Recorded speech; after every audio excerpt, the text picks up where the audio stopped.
This is Professor Pelton. This is part 3 of chapter 5, section 6.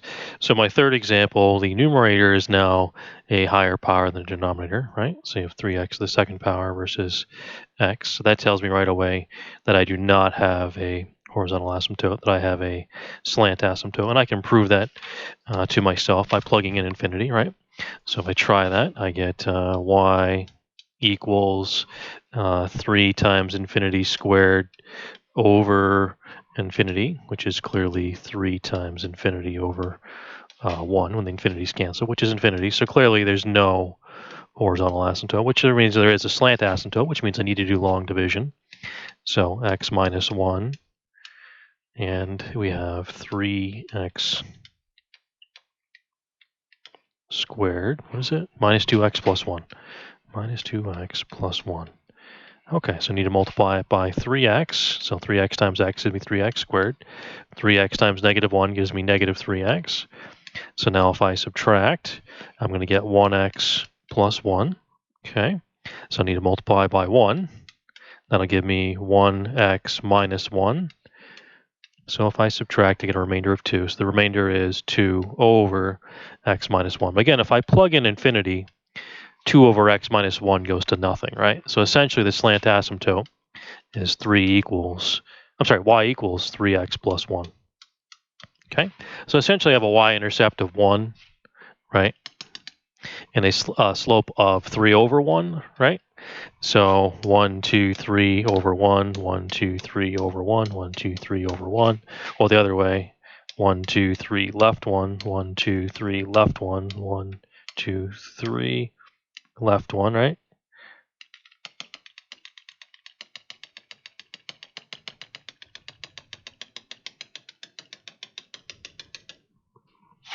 So that line right there,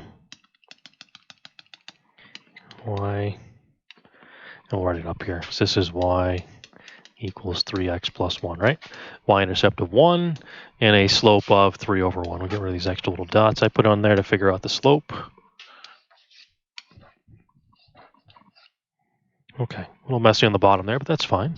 Okay, so if I try to factor this, what I notice is 3 times 1 is 3, which is 3 times 1 or negative 3 times negative 1. Neither one of those will give me negative 2, the middle term, right? So that's not factorable, okay? So that means nothing is going to cancel on top and bottom, so I have no hole. However, I do have a vertical asymptote at x is equal to 1 because the denominator cannot equal to 0, correct? All right, so the intercepts, so I just have to plug in 0, right? So y equals 3 times 0 squared minus 2 times 0 plus 1 over 0 minus 1, so y equals 1 over negative 1, or essentially negative 1. So if I plug in 0 for x, I get negative 1, which is by definition a y-intercept, right? X is 0, which is where it is on the graph, so it's right there. Okay, we put the x equals 1 asymptote on there. All right, so x equals 1. There we go, perfect. All right, so if I want to figure out the x-intercept, that is where y is 0, right? So that would mean, since this is a y equals equation, the numerator would be 0 if the whole thing is 0, right? So that's not factorable, but that means I need to do the quadratic formula, correct? Now let's do the quadratic formula. So x equals negative b plus or minus b squared minus 4ac all over 2a. Okay, I notice a problem right away. I get x equals 2 plus or minus the square root of, so that's 4 minus 12. That's negative 8, isn't it? So that's an imaginary answer, right? So not applicable, none, right? Because I tried to do it, and the numerator never equals 0, right? Because it's imaginary, so I don't have any. So this is all I have for the graph, which is actually more than enough, okay? Because it's going to follow the slant asymptote.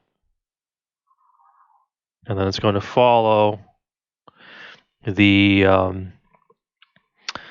vertical asymptote because it can't cross the axes because there was no intercepts. Then the question is it in this region or is it in this region? Because it has to be in one of the two. It can't be in both because it wouldn't pass the vertical line test. Wouldn't actually be a function. Well, I can tell you right now it's not the bottom. Because there is no x-intercepts, it's not going to be able to cross.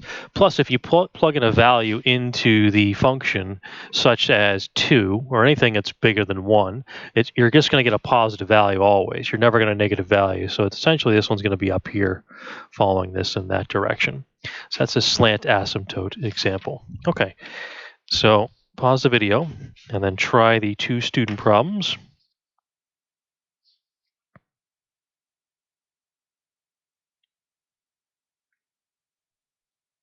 Okay, so the first student problem, what I notice is it needs to be factored, but the denominator is larger than the numerator because it's x squared versus 4x to the first, correct? So if I try to do the asymptote, I get y equals 4 times infinity over infinity squared, right? So really I get 4 over infinity, or anything divided by infinity is 0, right? Because you're breaking it up in infinite times. So I have a horizontal asymptote is 0, which means I do not have a slant asymptote. This is one or the other. So y equals 0 is the equation of that invisible line, right? So y equals 0. Okay, so I need to factor this. So if I factor this has a common factor of 2. I can factor out. I can factor this on bottom.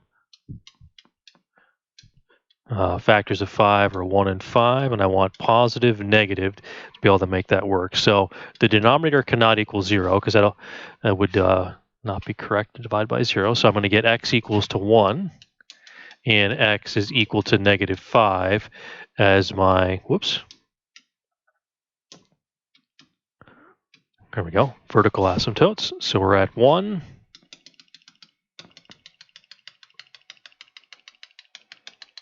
All right, x is equal to 1, and x is equal to 1, 2, 3, 4, negative 5.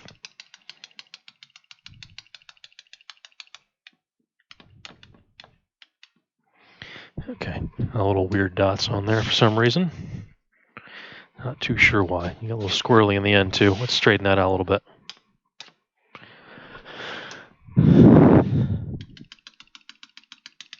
Okay, so does anything cancel top and bottom? No, there's no common factors top and bottom. So that means there is no holes. So y-intercept means x is 0, right? So if I plug in 0, I would get y equals, 2 times 0 plus 2 over 0 minus 1, and then 0 plus 5. So I'm going to get 2 times 2 over negative 1 times 5, right? So that's 4/5, but negative, right? So negative 4/5. Okay, so negative 4/5 is about right there. That's good enough. Okay, so now we need x-intercepts, so that is where the numerator equals to 0, because it's a y equals equation, essentially. So if the numerator equals 0, the whole thing equals 0, right? So 2 does not equal to 0, but x plus 2 can equal to 0, and x is equal to negative 2. So we have negative 2 comma 0 is our x-intercept. Okay, so negative 2 comma 0. All right, so we do in fact cross the axes, so that means it's going to follow the vertical asymptote, cross the axes, and then follow the horizontal, vertical one again. All right, so on the right and the left-hand side, the question is, where is it? Is it on the top? Is it on the bottom? Well, plug in a high value like 8. If I plug in 8, right, then every one of these is positive, which means the graph has to be up here, essentially, right? And has to follow the asymptotes. If I plug in something way on the left-hand side, is it up here or is it down here? Which one is it? Well, if I plug in negative 8, what you notice is I'm going to get negative over positive, right? Which is a negative outcome. So it's going to follow this graph on the bottom side this time. My marker's is fighting me on that, but that's what we get. Okay, let's try the next student problem.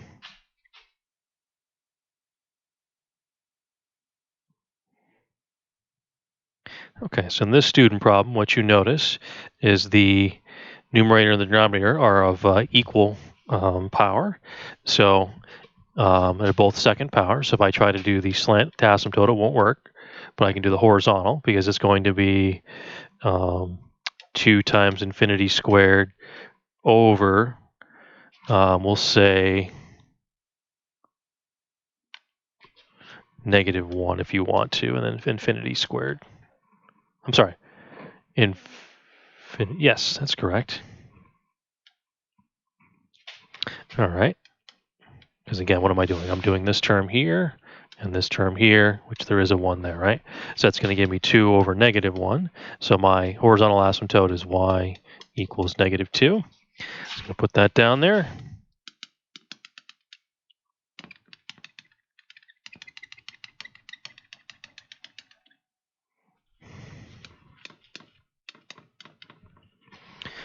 Okay.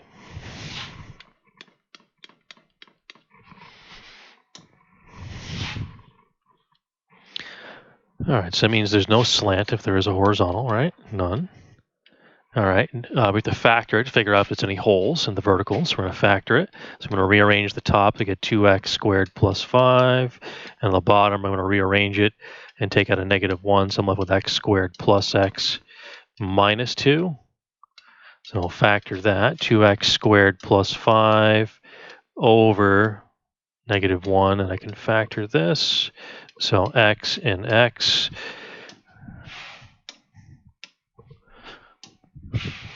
Okay, so the factors of 2 are 1 and 2.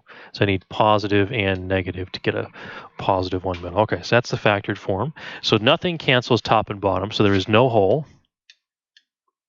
So the denominator cannot equal 0. So that means the asymptotes for vertical are at x is equal to 1 and x is equal to -2. All right, let's put those on there. So x is equal to 1.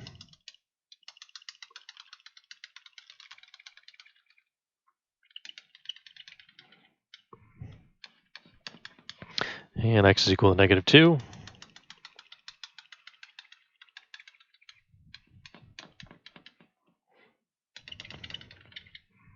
Okay, so our boundaries, our intercepts are going to plug in 0, all right, for x and get our y-intercept. So y equals 2 times 0 squared plus 5 over -1 times 0 minus 1 times 0 plus 2. Okay, so that's going to give me 5 on the top, and this is going to give me a 2 on the bottom. So 5 halves. So basically 2.5, right? So go up to 1, 2.5. We'll put a dot there. Okay. So x-intercepts, all right, well, that's when the numerator is equal to 0, right? Because this is a y equals equation, essentially, right? So if the numerator is equal to 0. So the problem is here, if I do 2x squared plus 5 is equal to 0, I get 2x squared is equal to -5, or x squared is equal to -5 halves. So x equals plus or minus the square root of -5 halves, which is imaginary, which means there are no x-intercepts because it never equals 0, essentially, right? Okay, so that means in the middle section, I must just be going like this because I'm not going to go down and cross the x-axis because there were no x-intercepts. So then the question is, am I up here or am I down here on the right-hand section? Again, you can't be both because you would not pass the vertical line test. You would not be a function. Well, there's one of 2 ways to do it. One, plug a value into the graph, like 5, 6, 7, or 8, and figure out you'll get a negative value because the negative one on the bottom. Also, there's no x-intercepts. So that means you can't cross the x-axis, so it clearly has to be on the bottom, on the left, and on the right. Okay? And again, prove it to yourself by plugging in values. If you plug them into the function, you're not going to get any positive values. You're only going to get negative in those sections. All right, that is the end of part 3.